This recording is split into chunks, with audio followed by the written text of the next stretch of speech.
Cose che so essere vere ha debuttato nel 2016 in Australia.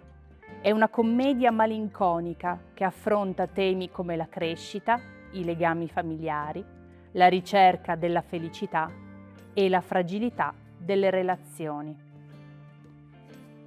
Si svolge in una villetta nella periferia di Adelaide, in Australia, dove vivono i coniugi Bob e Fran Price.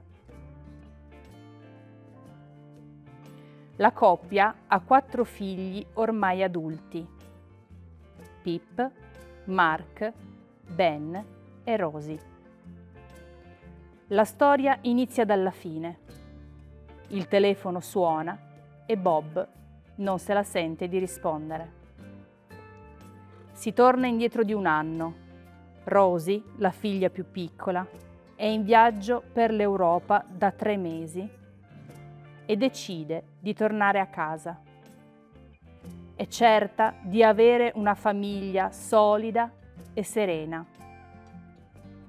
Ma al suo ritorno, le crepe nelle relazioni tra i familiari sono evidenti e le tolgono ogni certezza.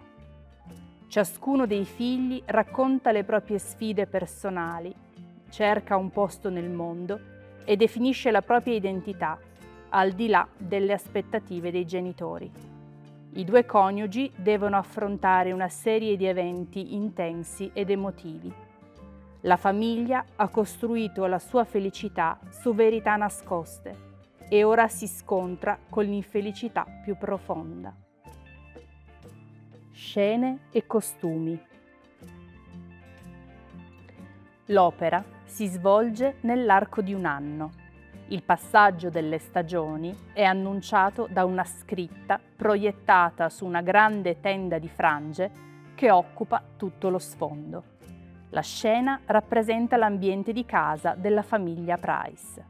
In fondo a sinistra c'è un divano, a destra c'è un frigorifero.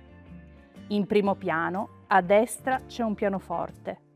Al centro si alternano, grazie a una pedana girevole, il tavolo da pranzo con 6 sedie, la cucina angolare e una poltrona.